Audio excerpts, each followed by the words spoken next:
So guys 10th জানুয়ারি ছিল আমার জন্মদিন আর এই ভিডিও ক্লিপটা হলো তার আগের দিন রাত 12টার সময়। তো প্রীতম আমার জন্য একটা বেন্টো কেক এনেছিল জোম্যাটো থেকে অর্ডার করে, যেটা আমি একেবারেই জানতাম না। তো সেটারই একটা ভিডিও ক্লিপ নিয়ে রেখেছিলাম, তাই ভাবলাম তাহলে তোমাদের সাথেও শেয়ার করি। আর আমার জন্মদিন আমি কিভাবে কাটালাম সেটারও ভিডিও রইলো, তো স্কিপ না করে পুরো ভিডিওটা তোমরা দেখতে থাকো। Thank you. হ্যাপি বার্থডে আমার না তো। দেখো ভিডিও কলটা দেখো একটু, আমার দিকে ঘুরাও। এই অভিষেক দা আর মহুয়াকে তো দেখাই যাচ্ছে না। যাই হোক, good morning everyone, welcome back to my channel. চলে এসেছি আর একটা নতুন ভিডিও নিয়ে। তো আজকে হলো 10 তারিখ শুক্রবার, আর আজকের দিনটা আমার জন্য একটু স্পেশাল, কারণ গাইজ আজকে আমার জন্মদিন। সেই জন্য দেখো সকাল সকাল ঘুম থেকে উঠে স্নান করে এখন রেডি হয়ে নিয়েছি, যাবো আগে মন্দিরে পুজো দিতে। তো চলো এখন বেরোই, আর আজকে সারাদিন কী কী করি সবটাই তোমাদের সাথে শেয়ার করবো। তো পুরো ভিডিওটা তোমরা দেখতে থাকো। তোমাকে না লেখা চিঠিটা ডাক বাক্সের এক কোণে, সাদা খামের না লেখা নাম এঁকেছে তার গানে। তোমাকে না লেখা চিঠিটা ডাক বাক্সের এক কোণে, সাদা খামের না লেখা নাম এঁকেছে তার গানে।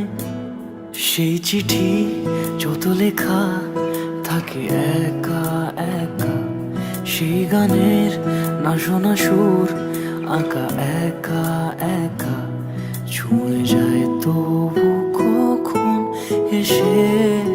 তো পুজো দেওয়া হয়ে গেছে, যাব এখন বাড়িতে। তার আগে দেখো গার্লসের সামনে যে নান চিলি চিকেনের দোকান আছে, চলে আসলাম সেখানে। তো এখান থেকে এখন দুজনের জন্য একটু খাবার প্যাক করে নেব।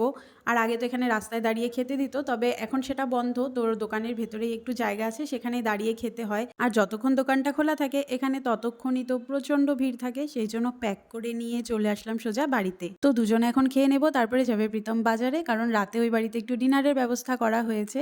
সেই জন্য কিছু বাজারঘাট এখনও বাকি রয়েছে, নয়তো বেশিরভাগটা কালকে রাতেই আমি আর প্রীতম করে রেখে এসেছিলাম। তো যা যা বাকি রয়েছে সেগুলো এখনও কিনে নিয়ে ওই বাড়িতে রেখে আসবে, আর আমি একেবারে দুপুরের খাওয়া দাওয়া করে তারপরে যাব। তো দেখো এরপরে চলে আসলাম বাড়িতে, বাজে তখন ওই 4টা সাড়ে 4টার মতো। তো এদিকে মা সব কিছু এখন রেডি করছে। আর আজকের মেনুতে ছিল ফ্রাইড রাইস, আলুর দম, চিকেন, চাটনি, পাঁপড় ভাজা আর পায়েস। তো আমি বাড়িতে যাওয়ার একটু পরে দিদিও চলে এসেছিল, আর দিদি এসে আগে রান্না বসিয়ে দিয়েছে। আর এদিকে মাও তখন রান্না করছিল, তো মা এখন এখানে চাটনি করছে, আর এদিকে অল্প মাটন বসানো হয়েছে। সেই জন্য আরও যা যা কাটাকুটির কাজ বাকি ছিল সেগুলো তখন আমি করছিলাম। মানে তিনজনে এখন জোর কদমে কাজে লেগে পড়েছি। আর এদিকে ভাই এখন ব্যাকগ্রাউন্ডটা ডেকোরেশন করছে, আর এইসব কাজে না ও প্রচন্ড এক্সপার্ট। গাইস এখন বাজে 7টা, আমি এখন একটু রেডি হচ্ছি, আর এদিকে আমার ভাই হচ্ছে ডেকোরেশন করছে। তা এতক্ষণ ধরে মার সাথে একটু হেল্প করলাম, এখন দিদি আর মা দুজনেই রান্না করছে, আর আমি এখন একটু রেডি হব। তারপরে দেখো আমি রেডি হয়ে গেলাম, আর এদিকে সবাই এখন চলে এসেছে, আর আমার খুব ভালো লাগছিল। এদিকে আছে সাগরিকা, আর ওর ভাই আর ভাগ্নিও এসেছে, ওর আলিপুর থেকে এসেছিল। আর এদিকে দিদি, মহুয়া, আর এই ঘরেও দেখো সবাই আছে। মিঠু, তানিদি, বান্টি, ওই কোনায় আমার ভাই বসে আছে, আর আমার 2 বান্ধবীও এসেছিল। পার্পল কালারের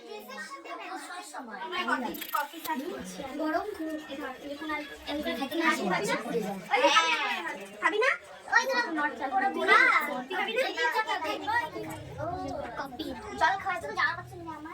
তারপরে দেখো এখন কেক কাটবো, সেই জন্য আমি বিছানায় উঠে বসে পড়েছি। আর এই সময়টা আমার সত্যি প্রচণ্ড লজ্জা লাগছিল যে এত বড় হয়ে এইভাবে বার্থডে সেলিব্রেট করছি। যদিও সেলিব্রেশনের কোনো বয়স থাকে না, নিজের লাইফের যে কোনো স্পেশাল মোমেন্টকে সেলিব্রেট করা উচিত বলে আমার মনে হয়। আর এখানে দেখো জন্মদিনটা আমার না এই বাচ্চাগুলোর বোঝাই যাচ্ছে না, মানে কেক কাটার এক্সাইটমেন্ট আমার থেকে ওদেরই বেশি। ও যে বসে আসছে কিভাবে ওই দে দে দে ওই উবিদা উবিদা তিনটা লাগানো থাক চারটা কোথায় উল্টো আরে তুই পিছনে এত বাচ্চা আছে রাখছিস তোর ফটো জীবনে বানাবো সাইডে পড়তে লাগতো না আমি লাগাই নাই নাকি ও লাগাইছে বাকি ওই দেখ তো ফটো চাইলা না এখন আবার ভিডিও করে ও ব্লগ মারছে। তিনবার বলছি তোকে এই কথাটাই। ওই রাজকুমার ওই কিছু করার নেই আমার, ঠিক আছে আমরা সাথে ফটো থেকে ছাই দেব দেখবি তো অভিমান চলো ওর সাথে আমি তো ফটো তুলতে চেয়েছি যতবার বুঝার চেষ্টা করব। হ্যাঁ কয়েকটা সিঙ্গেল সিঙ্গেল বলে দাও, তারপরে বাচ্চাদের উঠাই দাও পরে আগেই উঠাই দিচ্ছে, ঠিক আছে হয়ে গেছে আর পরে উঠাই দাও। হ্যাঁ পরে উঠাই দাও এবার ওই যে মাসি এখানে তো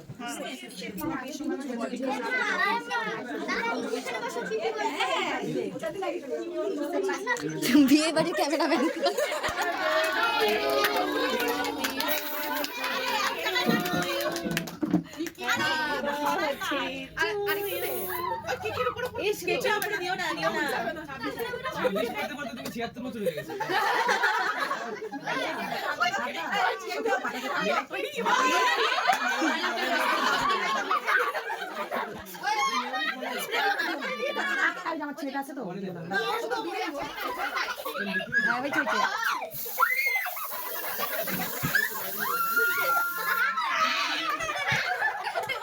খুব সুন্দর লাগছে।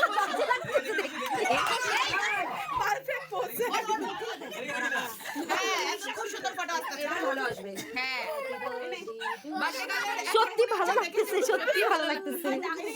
নিকিতা আমি খাচ্ছি আমি খাচ্ছি এটা উঠা শেষ নাও শেষ মানে হলো ভাত খাওয়া কি করব ক্রিম এটা খাইতে আমরা খাওয়া আমার কাছে খাবো ওই ওকে দেখো মুছে দে শেষ না মিস করে দে আরে বলে গেছে দাঁড়া দাঁড়া দাঁড়া, এক মিনিট। প্রচুর শাইনিং কিন্তু গ্লোই স্কিন লাগছে।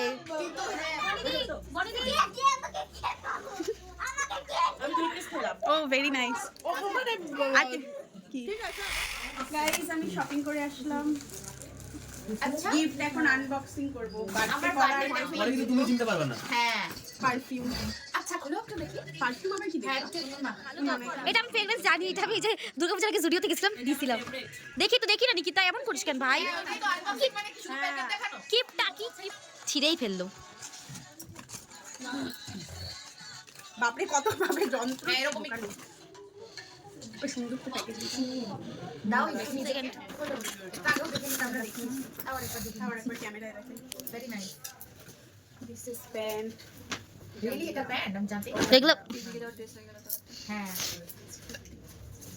দাঁড়া ভাই, দাঁড়া দাঁড়া, নড়াইস না নিকিতা, নড়াইস না। ওইগুলো কালারই পরে লাইট কালারের মধ্যে সুন্দর, বেশ ভালো লাগবে এটা। লাল কালার, এটার একটা ওরা কি চলে গেছে তো বান্ধবীরা? বাহ এটা সুন্দর হয়েছে রে নিকিতা, এটা আমার বান্ধবী দেব জানি দিছে না। সুন্দর। পড়বে একটা একটা করে এক এক দিন ও বাহ এটা নে বললো এটা ও নিকিতা ব্রাশ আছে এই যে ও বাহ দেখি, বেসলটা দেখি। বেস না আমার হাতে দে। কেন এটা আমার এটা সমান দিছে। বলে হ্যাঁ যখন এটা টাইম দিয়েছে সেলিব্রেশন। উল্টা উল্টা ধরছিস তুই টাইম দিয়ে নিয়ে যাবি পরে। বাবা বাবা, অত এটা পূজার সময় নিয়ে যেতে, পূজার সময় নিতে পারি, সরস্বতী পূজা। এটা আমার মা দিয়েছে। ভাই গোটাগুলো ভালো বুঝতে যাচ্ছে।